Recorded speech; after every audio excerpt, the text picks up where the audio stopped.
1979 সাল। আসামের ব্রহ্মপুত্র নদে ভয়াবহ বন্যা। বন্যার জল নেমে যাওয়ার পর কিশোর যাদব মোলাই পায়েং দেখলেন নদীর চরে অসংখ্য সাপ মৃত অবস্থায় পড়ে আছে। গাছ না থাকায় প্রচণ্ড রোদে তারা বাঁচতে পারেনি। সেই দৃশ্য তার মনে গভীর দাগ কেটে যায়। তিনি বন দপ্তরের কাছে সাহায্য চাইলে তাকে জানানো হয় ওই বালুচরে গাছ জন্মানো কঠিন। কিন্তু যাদব হাল ছাড়েননি। তিনি নিজেই একটি চারা হাতে তুলে নেন। শুরু হয় এক অসম্ভবকে সম্ভব করার লড়াই।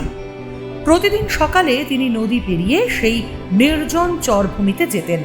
নিজের হাতে গাছ লাগাতেন, জল দিতেন, আগাছা পরিষ্কার করতেন, চারাগুলোকে পশুর হাত থেকে রক্ষা করতেন। দিনের পর দিন, বছরের পর বছর।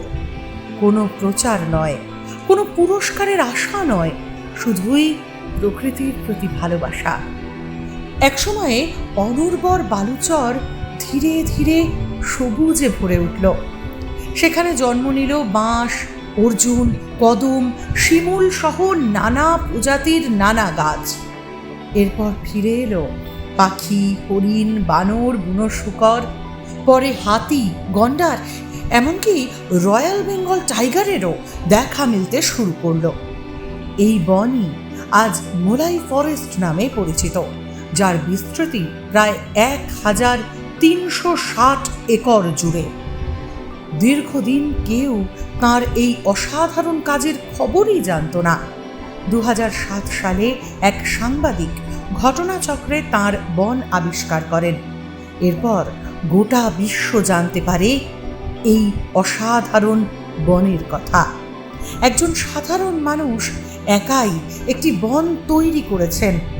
পরে ভারত সরকার তাকে 2015 সালে পদ্মশ্রী সম্মানে ভূষিত করেন। যাদব পায়েং আজও বলেন, গাছ কাটার আগে আমাকে কাটুন। তার জীবন আমাদের শেখায় পৃথিবী বদলাতে বড় শক্তির দরকার হয় না, দরকার একটিমাত্র সৎ সিদ্ধান্ত, অদম্য ইচ্ছা শক্তি এবং প্রতিদিনের ছোট ছোট কাজ। এই গল্প যদি আপনাকে অনুপ্রাণিত করে, তাহলে আজই আপনিও অন্তত একটি গাছ লাগান। কারণ ভবিষ্যতের পৃথিবী গড়ে ওঠে আজকের ছোট ছোট সিদ্ধান্তে। ফলো করুন, সঙ্গে থাকুন।